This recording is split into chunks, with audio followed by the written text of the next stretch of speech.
నమస్కారం టీవీ7 న్యూస్ కి స్వాగతం. హెడ్లైన్ చూద్దాం.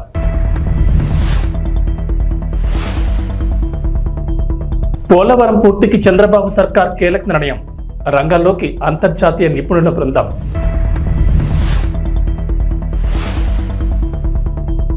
హైదరాబాద్ తో సమానంగా వరంగల్ అభివృద్ధి. ఇన్నర్ ఔటర్ రింగ్ రోడ్లపై సీఎం రేవంత్ రెడ్డి ఆదేశాలు.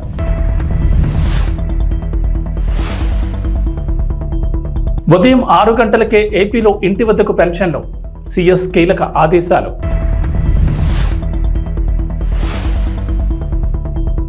టీ20 వరల్డ్ కప్ లో భారత్ ఘన విజయం. సంబరాల్లో మునిగి తేలిన అభిమానులు. పోలవరం ప్రాజెక్టును సందర్శించేందుకు వివిధ దేశాలకు చెందిన అంతర్జాతీయ జలవనరుల బృందం ఆంధ్రప్రదేశ్ చేరుకుంది. పోలవరం ప్రాజెక్టులో కీలక సాంకేతిక సవాళ్లను పరిష్కరించే లక్ష్యంతో వారు రంగంలో దిగారు. అమెరికా, కెనడాకు చెందిన 4 ఎక్స్పర్ట్స్ శనివారం ఢిల్లీకి చేరుకోగా నేటి నుంచి పోలవరంలో 4 రోజుల పాటు వారు పర్యటించనున్నారు. 2 రోజుల పాటు పోలవరం ప్రాజెక్టును పూర్తిగా పరిశీలించనున్నారు. ఆ తర్వాత ప్రతి నిర్మాణాన్ని క్షుణ్ణంగా పరిశీలించేలా షెడ్యూల్ రూపొందించారు. అనంతరం 2 రోజుల పాటు మేధోమథనం చేరున్నారు.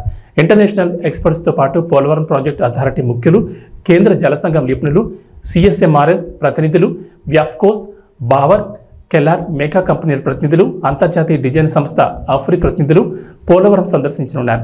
ఆ తర్వాత నైపుణ్య ఏజెన్సీలు, వివిధ ప్రొఫెసర్లు, నిపుణులతో అంతర్జాతీయ నిపుణులు చర్చించనున్నట్లు అధికార వర్గాలు తెలిపాయి.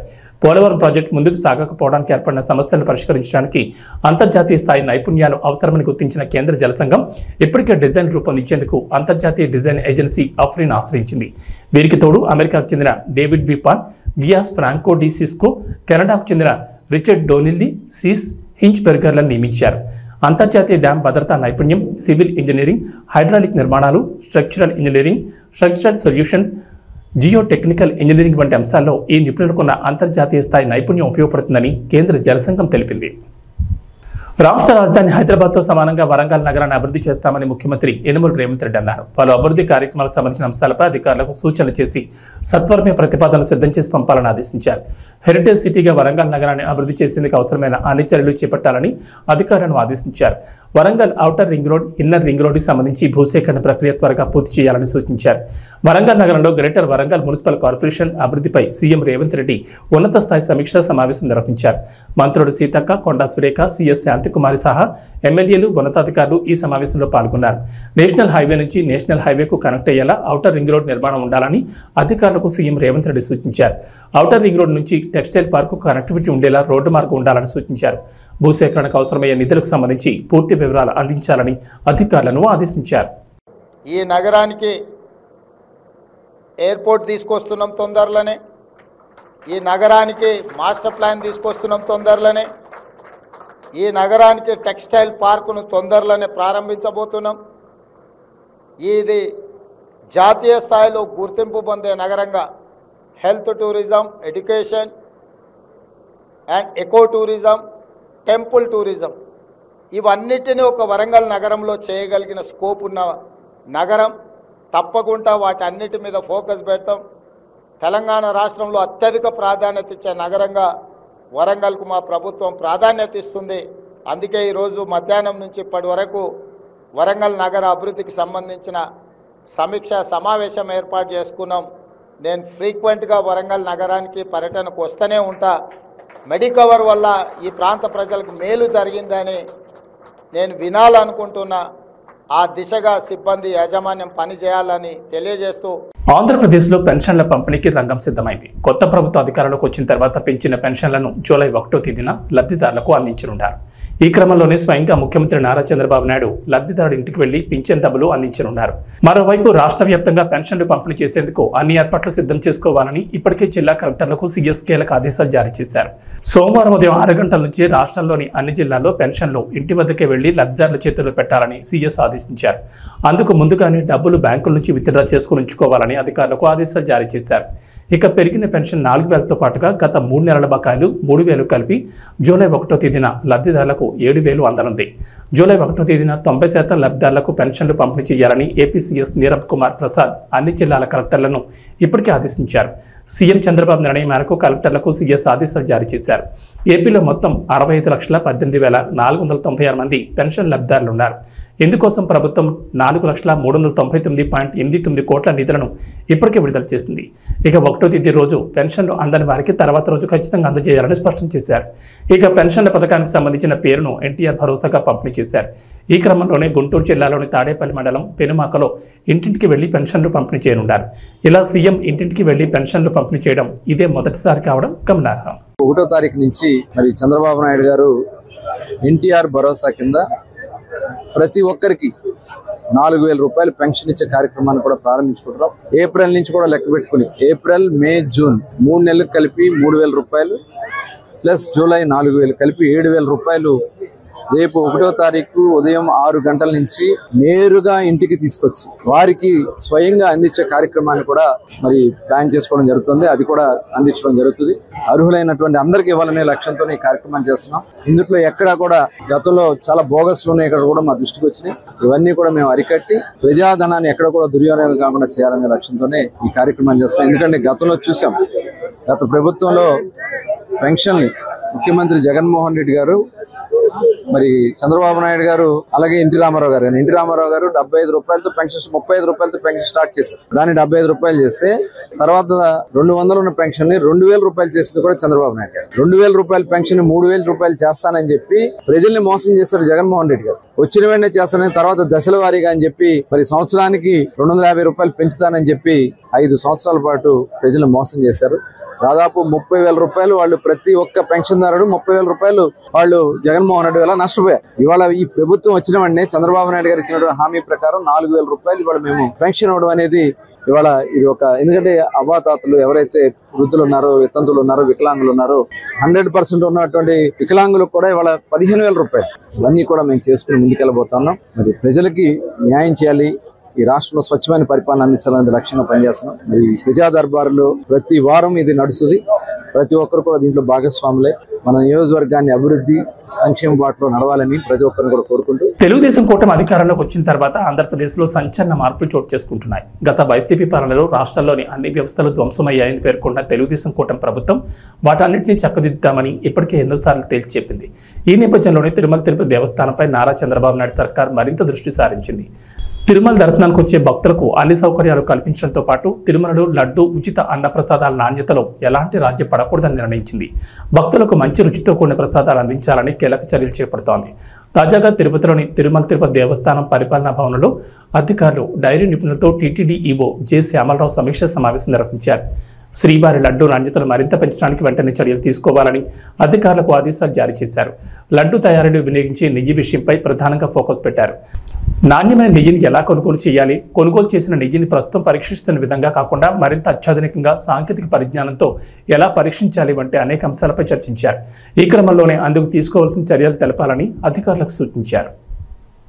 తెలంగాణ ప్రత్యేక రాష్ట్రంగా ఆవిర్భవించి 10 ఏళ్లు దాటింది. మొన్నటి వరకు 2 తెలుగు రాష్ట్రాలకు హైదరాబాద్ ఉమ్మడి రాజధానిగా ఉండగా ఇక నుంచి నగరం తెలంగాణకు మాత్రమే రాజధాని కాగా ఏపీ తెలంగాణ మధ్య ఇప్పటికీ కొన్ని విభజన సమస్యలు పరిష్కారం కాకుండా అలాగే వివాదం కొనసాగుతోంది. తెలంగాణ నుంచి ఏపీకి భారీగా నిధులు రావాల్సిందని ఏపీ మున్సిపల్ శాఖ మంత్రి నారాయణ వెల్లడించారు. ఏపీ హౌసింగ్ బోర్డు లెక్కల ప్రకారం ఆ రాష్ట్రం నుంచి ఏపీకి సుమారు 5,170 కోట్లు రావాల్సిందన్నారు. 2 తెలుగు రాష్ట్రాల ఉమ్మడి ఆస్తులకు సంబంధించి సుప్రీం హైకోర్టులో కేసులున్నాయని మంత్రి వెల్లడించారు. ఆ కేసులు త్వరితగతిన పరిష్కారం అయ్యేలా అందుకు అనుగుణమైన చర్యలు తీసుకోవాలని ఉన్నతాధికారులను ఆదేశించారు. వేల కోట్ల ఆస్తులున్న సంస్థల విషయంలో 2 తెలుగు రాష్ట్రాల మధ్య ఇంకా వివాదం కొనసాగుతూనే ఉందన్నారు. ముఖ్యంగా 9, 10 షెడ్యూళ్లలో ఉన్న సంస్థల విషయంలో విభజన సమస్యలు కొలిక్కి రావడం లేదని చెప్పారు. ఆంధ్రప్రదేశ్, తెలంగాణ రాష్ట్రాల జనాభా ప్రాతిపదికన ఆస్తులు, అప్పులు పంపిణీ చేసుకోవాల్సి ఉంటుందని రాష్ట్ర పునర్విభజన చట్టంలో ఉందని మంత్రి నారాయణ వెల్లడించారు. కానీ విభజన అనంతరం ఏ రాష్ట్రంలో ఉన్న ఆస్తులు ఆ రాష్ట్రానికి చెందాలని తెలంగాణ ప్రభుత్వం కొత్త అంశాన్ని తెర మీద తీసుకొచ్చిందని మంత్రి తెలిపారు. 2 రాష్ట్రాల మధ్య విభజన సమస్యలు త్వరితగతిన పరిష్కారం అయ్యేలా చర్యలు తీసుకోవాలని అధికారులను ఆదేశించారు. కర్నూలు జిల్లా కేంద్రంలో పారిశుద్ధ్య నిర్వహణ మెరుగ్గా ఉండడంతో పాటు కర్నూలు నగర సమీపంలోని జగన్నాథ గట్టుపై ఉన్న టిట్కో గృహాల్లో మౌలిక వసతులు కల్పించాలని సంబంధిత అధికారులను రాష్ట్ర పరిశ్రమలు, వాణిజ్యం, ఫుడ్ ప్రాసెసింగ్ శాఖ మంత్రి టీజీ భరత్ ఆదేశించారు. ప్రభుత్వ అతిథి గృహంలో టిట్కో మరియు శానిటేషన్ సంబంధించిన అధికారులతో రాష్ట్ర మంత్రి టీజీ భరత్ సమీక్ష సమావేశం నిర్వహించారు. ఈ సందర్భంగా మాట్లాడుతూ కర్నూలు నగరంలోని వీధుల్లో పారిశుద్ధ్యం నిర్వహణ మెరుగ్గా చేపట్టాలని రాష్ట్ర పరిశ్రమలు, వాణిజ్యం, ఫుడ్ ప్రాసెసింగ్ శాఖ మంత్రి టీజీ భరత్ అధికారులను ఆదేశించారు. రాష్ట్ర ప్రభుత్వ అధికారంలో శానిటేషన్ అధికారులు, సిబ్బందితో ఆయన సమీక్ష నిర్వహించారు. డ్రైనేజీలు శుభ్రం చేయడం, చెత్త సేకరణపై చర్చించారు. ప్రతిరోజు క్రమం తప్పకుండా కాలువలు శుభ్రం చేయాలన్నారు. తమ ఫ్యాక్టరీ నుండి ఉచితంగా అందజేస్తున్న హైపో ద్రావణాన్ని తీసుకుని వీధుల్లో పిచికారీ చేయాలని ఆదేశించారు. ఏ రోజు ఎక్కడెక్కడ హైపో ద్రావణం పిచికారీ చేస్తున్నారో డైలీ రిపోర్ట్ ఇవ్వాలన్నారు. అంటువ్యాధులు ప్రబలకుండా ఉండేందుకు పారిశుద్ధ్య పనులు సక్రమంగా చేయాల్సిన అవసరం ఉందన్నారు. పారిశుద్ధ్య విభాగంలో సరైన సిబ్బంది లేకపోవడం, ఆర్థిక వనరుల కొరత ఉందన్నారు. ఈ విషయంపై మున్సిపల్ కమిషనర్తో మాట్లాడతానని, అవసరమైతే మున్సిపల్ శాఖ మంత్రితో మాట్లాడి సమస్యను పరిష్కరిస్తానని మంత్రి టీజీ భరత్ తెలిపారు.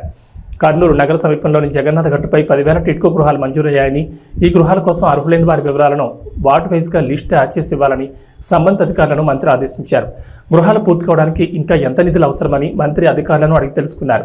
త్వరితగతిన మౌలిక సదుపాయాలు ఏర్పాటు చేసి ప్రజలు గృహాల్లో నివసించే విధంగా చర్యలు తీసుకోవాలని అన్నారు. ఈ సమావేశంలో TIDCO SC Rajasekhar, municipal MHO Visweswarareddy, sanitation supervisor Nagaraju తదితరులు పాల్గొన్నారు.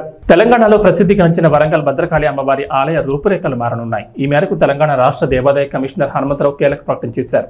30 కోట్లతో ఆలయ అభివృద్ధి పనులు చేపట్టనున్నట్లు వెల్లడించారు. ఆలయం చుట్టూ మాడవీధులు, రాజగోపురాల నిర్మాణం చేపట్టనున్నట్లు వెల్లడించారు. కాకతీయ పట్టణాభివృద్ధి సంస్థ రూపొందించే ప్రణాళికతో భద్రకాళి ఆలయ అభివృద్ధి పనులు చేస్తామన్నారు. శనివారం భద్రకాళి అమ్మవారికి ఆయన ప్రత్యేక పూజలు చేశారు. అనంతరం మహామండపంలో దేవాదాయ శాఖ అధికారులతో కలిసి మాడవీధులు, రాజగోపురాల ప్రణాళికలను పరిశీలించారు. కూడా ద్వారా ఆలయ అభివృద్ధికి 30 కోట్లు కేటాయించినట్లుగా అధికారులు వెల్లడించారు. రాష్ట్ర దేవాదాయ శాఖ నుంచి కూడా ఆలయ అభివృద్ధికి తగిన సహకారం అందిస్తామన్నారు. మాడవీధుల అభివృద్ధి పనుల్లో భాగంగా ఇప్పటికే వేద పాఠశాల బిల్డింగులు కూల్చేశారని, మరికొద్ది రోజుల్లో అన్నదాత సత్రం, ప్రసాదాలు తయారు చేసే పోర్టు భవనాలు కూల్చేస్తారని తెలిపారు. ఆలయ కార్యనిర్వాహక అధికారి కార్యాలయం, కొత్త భవన నిర్మాణాలకు రాష్ట్ర ప్రభుత్వం ద్వారా నిధులు మంజూరు జరిగేలా చూడాలని ఈవో శేషుభారతి హనుమంతరావును కోరారు. అందుకు ఆయన సానుకూలంగా స్పందించారు.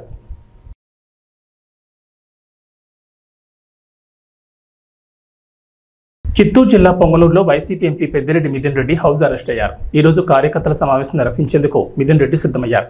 ఈ పర్యటనకు మిథున్ రెడ్డి వెళ్తే గొడవలు జరిగే అవకాశం ఉందనే ముందస్తు సమాచారంతో ఆయనకు పోలీసులు అనుమతి ఇవ్వలేదు. దీంతో మిథున్ రెడ్డి ఇంటి దగ్గర ఉద్రిక్త పరిస్థితులు నెలకొన్నాయి.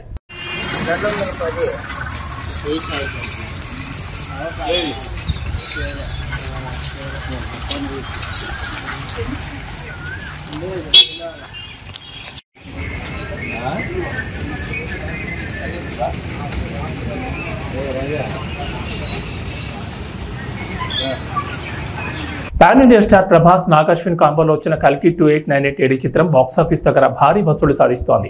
ప్రపంచవ్యాప్తంగా 2 రోజుల్లో 298.5 కోట్ల వసూళ్లు సాధించింది కల్కి. ఈ వీకెండ్లో వసూళ్లు ఇంకా పెరిగే అవకాశం ఉంది.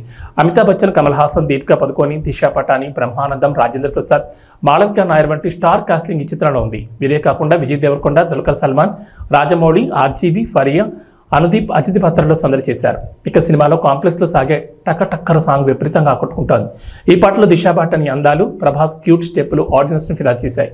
మరి ఈ పాటకి మలయాళ సూపర్ స్టార్ మోహన్ లాల్ స్టెప్పులు వేస్తే ఎలా ఉంటుంది? కల్కి సినిమాలో వనరులన్నీ కలిగిన కాంప్లెక్స్ కి భైరవ, రోక్సీ వెళ్ళినప్పుడు ఈ పాట వస్తుంది. అక్కడ వారు చూసిన వింతలు, విశేషాలకి ఎలా ఫీల్ అయ్యారనే దానిపై ఈ పాటను చిత్రీకరించారు. ఈ పాట యూట్యూబ్లో రిలీజ్ అయినప్పటి నుంచి రికార్డ్ వ్యూస్ వస్తున్నాయి. ఇక సోషల్ మీడియా ఓపెన్ చేస్తే చాలు ఈ పాట కనిపిస్తోంది. తాజాగా ఈ పాటకి హీరో మోహన్ లాల్ స్టెప్ వేసిన వీడియో ఒకటి వైరల్ అవుతోంది. తొలిసారి వరల్డ్ కప్లో ఫైనల్ చేరిన సౌత్ ఆఫ్రికా ఓవైపు వరుసగా 2 సార్లు ఐసీసీ ఫైనల్లో ఓడి 3వ ఎలాగైనా సరే కప్పు కొట్టాలనే పట్టుదలతో ఉన్న టీమిండియా మరోవైపు. కోహ్లీ, అక్షర్ పటేల్ రాణించడంతో దక్షిణాఫ్రికా ముంగిట 177 పరుగుల లక్ష్యాన్ని నిలిపింది భారత్. క్లాస్ 10 విజృంభణతో 15 ఓవర్లు ముగిసేసరికి 147కి 4 వికెట్లతో విజయానికి చేరువైంది.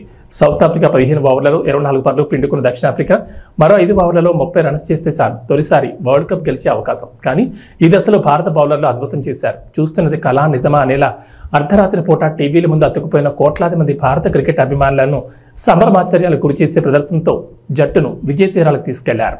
తెలంగాణకు వాతావరణ శాఖ రెయిన్ అలర్ట్ జారీ చేసింది. రాష్ట్రంలో 2 రోజుల పాటు వర్షాలు కురిసే ఛాన్స్ ఉందని హైదరాబాద్ వాతావరణ కేంద్రం అధికారులు వెల్లడించారు. పలు జిల్లాల్లో భారీ వర్షాలకు అవకాశం ఉందన్నారు. వాయువ్య పశ్చిమ మధ్య బంగాళాఖాతం పరిసర ప్రాంతాల్లో ఆవర్తనం కేంద్రీకృతమై ఉందని చెప్పారు. దీని ప్రభావంతో ఉత్తర తెలంగాణ జిల్లాలో ఓ మోస్తరు నుంచి భారీ వర్షాల ఛాన్స్ ఉందని వెల్లడించారు. అల్పపీడన ప్రభావం ఏపీలోని కోస్తాంధ్రతో పాటు తెలంగాణలోని ఉత్తర జిల్లాలపై ఉంటుందన్నారు. నేడు ప్రధానంగా ఉమ్మడి నిజామాబాద్, ఆదిలాబాద్, ఖమ్మం, వరంగల్, కరీంనగర్, మెదక్, రంగారెడ్డి జిల్లాలో భారీ వర్షాలకు ఛాన్స్ ఉందన్నారు. నల్గొండ, మహబూబ్నగర్ జిల్లాలోని కొన్ని ప్రాంతాల్లో ఓ మోస్తరు వర్షాలు కురుస్తాయని చెప్పారు. ఈ మేరకు ఆయా జిల్లాలకు ఎల్లో అలర్ట్ జారీ చేశారు. హైదరాబాద్లో ఉదయం ఆకాశం మేఘావృతం ఉంటుందని, సాయంత్రానికి వర్షం కురిసే ఛాన్స్ ఉందని తెలిపారు. ఏబీ బులెటిన్ విశేషాలు. నమస్కారం.